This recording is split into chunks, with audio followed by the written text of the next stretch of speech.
Hello, I'm Vincent Creel for the City of Biloxi, and I'm here to record today's Be Prepared report. We're recording this update on Thursday, April 16th at 2:10 in the afternoon. The latest COVID-19 numbers have been released, and we continue to see an increase of cases across the state. The Mississippi State Department of Health reports 264 new cases, bringing the total to 3,624 statewide. There have been 129 deaths statewide, which is an increase of 7 from yesterday. Cases continue to rise across the coast as well, including 5 new cases in Harrison County, 7 new cases in Jackson County, and 1 new case in Hancock County. These are just the cases reported, please remember. We continue to see patients in coast hospitals, including several in intensive care units and many other cases of mild symptoms with individuals self-quarantining. Please remember, this pandemic is not over. Social distancing is still to be observed, and it is still advised to wear a mask while in public when around others. And social distancing is not able to be observed, such as in grocery stores, shopping for essentials. Remember, there are many local businesses that offer online shopping and curbside pickup, so you don't have to travel around nearly as much. Don't forget to check them out when online when you're at home staying safe. Now, joining me now is Biloxi Police Chief John Miller. Chief, I have a quick question. What are you seeing on the streets? Well, we're seeing most folks are abiding by the curfew, and they're abiding by the 6 to 6 closure of the parks and the piers. The majority are. We still see a few groups that gather, and most of the neighbors call us and let us know where they're at. So we're dealing with those. There have been a few arrests of folks that just refuse to obey by the curfew, but very few. Most are doing what they should be doing. Quick question. People see the barricades down on the beachfront at the parking bays. Explain to people why those barricades are there. Sure. We close all the service drives down at 6 o'clock, and we reopen them usually at about 5:30, 5:45 in the mornings. The barricades you see still standing, we just don't want to have to remove those barricades every day. The service drive is open. You can enter and you can exit. We just leave the ones in the center so we don't have to always break them down and put them back. You close them at 6 o'clock? 6 o'clock. Okay. And the big thing people need to remember is don't be on the roads after 11 o'clock. Are you still seeing that? A little bit. But the majority of the ones that we stop are usually have a legitimate reason most of the time. Mm-hmm. Now, speak personally for a minute. How are you seeing the community deal with this? Are we seeing overreaction? Are we seeing underreaction? I think that we're seeing what we should be seeing. I think that, like I said, the majority of folks understand. I truly believe they do. They understand. Now, I know that we're reaching that point where people are going to begin to get antsy. Mm-hmm. They're getting a little bored. We know school's is not going to go back in session, so the kids are going to be home full time now. And there's just not a lot to do or a lot of places to go. And I know a lot of people have done a lot of yard work and cleaned up the yard. I know that my grandkids yesterday were in my backyard, and they colored and painted all day on a picnic table, and it's all my wife and my daughter could do to keep them occupied. So I know it's getting tough for people. Vigilance, though, they got to be vigilant. You have to be vigilant. I wish I could say, another couple of weeks it'll be over. Maybe that's the case, but maybe not. We just don't know. And what we're doing is the elected leaders are listening to the best advice they are getting, and they're making the decisions based on that. I truly believe that. I truly believe that the decisions that are being made, from what I can tell, are all based on factual information. I agree. And not speculation. I agree. And there's a whole bunch of that always, but please remember, go by the good information. That's right. And again, people are getting a little aggravated, but remember what this is. Take it for what it is and know that it's going to last until it ends, and that's the only good information we can give you. Another thing, and I'm going to go ahead and ask you, I've heard some people talk about the beach. I know Mayor Gillich has said that, I don't have a problem opening the beach if we can police the beach and make sure people are social distancing. I remember in a neighboring city when the beach was open just, maybe a week and a half ago, there were clusters of people on the beach. My question to you is, if that beach was open, could it be policed? It would be very difficult, probably impossible to really police it the way it should be policed. Good answer. Anything else? I think that's it. Thank you, Oh, Chief. I do have one other thing. See? Be very careful. The stimulus money is hitting people's bank accounts now. Would-be thieves know that. You know, that's the downside to this, is that they know that everyone's going to have some extra money. So be very careful with that. We have seen an instance where there was a bogus stimulus check. Yeah, please explain that, because you were telling me the other day. A bogus stimulus check that someone tried to cash, and the person that they were trying to cash it with realized, like, well, it's for more money than it could possibly could be for. Like $3,600 or something? And so be vigilant. Catch those things. If you're a person that's in that position, be very careful, because that's going to happen. That fraud is going to be there. Another big thing to remember is the IRS will not call you asking for a bank account number. They will not. Okay. John, thank you very much. I appreciate it. Thank you. I want to thank Chief Miller for being here today, and I also want to thank him for taking his mask off so that he could communicate well, and he took a few seconds to stand a little closer than normal. We're going to leave you today with another special video. This is a look back at Biloxi through the decades. For Mayor Gillich, we say God bless you and God bless Biloxi.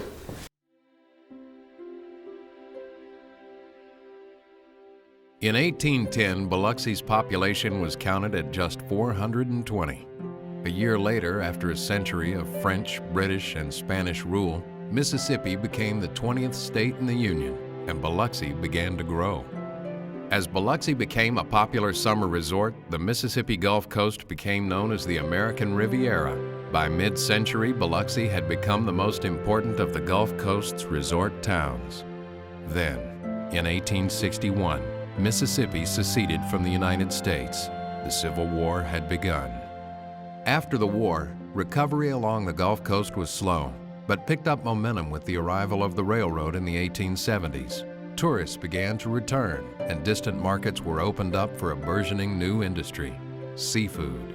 By 1904, Biloxi was known as the seafood capital of the world. With the demand for labor high, Polish, Acadian French, and Slavic workers came to work in Biloxi's seafood industry. As the seafood and timber industries boomed, this rich mix of cultures was joined by Greeks, Irish, Italians, African Americans, and after the late 1970s, Vietnamese. A wide variety of traditions were born of this diversity. Through the decades, many cultural organizations have regularly held celebrations with contests, food, music, and dance. Mardi Gras, the oldest and most popular celebration, began in 1891. It was held sporadically until 1908, when it became an annual event, with the crowning of the first king, d'Iberville, and Queen Ixalib, Biloxi spelled backwards. I've known Mardi Gras all my life, and we were always getting prepared. And then on Tuesday morning is when all the excitement and fun began. My daddy would get up at the crack of dawn, we'd load his car, and then he would go out to the boat for King d'Iberville Landing. And then, of course, my mother and my sister and I, we were in charge of the maids and the queen. For many years, the Biloxi Firemen's Parade, now known as the Biloxi Firefighters' Day Parade, was Biloxi's second most popular event. In 1888, with Biloxi's seafood industry thriving, the first schooner races were held. The races, a weekly event, gained national attention and were held until 1933. Overflow crowds cheered from the Biloxi Yacht Club as the White-Winged Queens vied for the winning prize, a keg of beer. From 1922 to 1934, the Biloxi Elks Club sponsored a 4th of July celebration that featured bathing beauty contests and sailing races. Sailing regattas were held throughout the summer, some lasting for several days. As in antebellum days, hotels offered boat excursions up the rivers and to the islands, aboard boats like the Pan American Clipper, and later the catboat Gigi, designed and built by Henry Fountain of Biloxi. In the 1950s, Biloxi eccentric John R. Guillot, known as the Hermit of Deer Island, would row out to meet the excursion boat Sailfish, where he would serenade the tourists on board. Since 1929, the annual blessing of the fleet has been held at the beginning of the shrimping season. As the decorated boats pass in parade, the Catholic priest blesses each one and prays for the safety of the fishermen and for a good catch. And since 1948, the annual deep-sea fishing rodeo has attracted anglers from all over the coast to compete for cash prizes. During the early 20th century, Biloxi continued to grow. Electricity, a street railway system, and telephone service were added. A paved highway was built along the beach, and in 1928, a new seawall was dedicated. More hotels were constructed as tourism increased. After World War II, Biloxi once again became a popular vacation destination. Keesler Army Airfield had survived demobilization to become Keesler Air Force Base, and as other bases closed, Keesler's population grew. Engineers transformed Highway 90 into a 4-lane highway, and at the same time, sand was pumped from the Sound to form a 300-foot sloping beach as a buffer to the seawall. The white sand beach quickly became a tourist attraction for those coming in droves on the new superhighway. New motels, restaurants, and nightclubs sprang up along the beachfront. My most vivid memory of coming down that beach highway was on a Saturday night, and it was sheer lights. It was the Broadway of Mississippi. There were so many places. Music abounded here on the coast. Two well-known spots were Gus Stevens' Seafood Restaurant and Lounge and the Cabana Beach Motel's Fiesta Lounge. Stevens booked big-name entertainers, and some entertainers who were relatively unknown at the time. The first star that I really remember was Dave Gardner. He was sort of the Southern Lenny Bruce. He, in his heyday, would draw more people into the nightclub than any other performer. There was standing room only when Dave performed. There were others like Mamie Van Doren and Jerry Van Dyke and Jane Mansfield, of course, and then Gene Warren, the Four Mints. So there are a lot of people that actually started on the coast here. There are many singing groups that began with Dad. Tex Ritter sang at Dad's restaurant, Mickey Gilley, Elvis Presley. Actually, Dad met him and told him he would never make it in the business.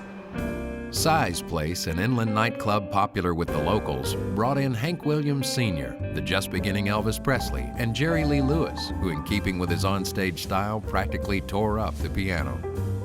During this time, Jimmy Love Jr. began marketing his White House and Buena Vista hotels as potential convention centers. Others followed his lead, and Biloxi became a convention destination as well as a mecca for tourists.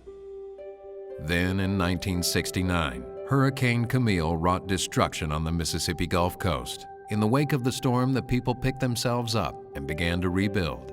Biloxi's economy recovered slowly until 1992, when the state of Mississippi legalized dockside gaming, igniting the biggest economic boom in Biloxi's history. Then, in August 2005, Hurricane Katrina brought all of that to a standstill. Katrina hit the Mississippi Gulf Coast with high winds, heavy rains, and a 26.5-foot storm surge, causing massive damage to the area and killing 53 people. 5,000 businesses and homes in Biloxi were destroyed. As they had throughout history, the people of Biloxi would gather the strength to rebuild. The Beau Rivage reopened just 1 year to the day after Katrina. Today, Biloxi is once again a major vacation destination, offering a wealth of outdoor activities, outstanding seafood, and casino gambling. Welcome to Biloxi.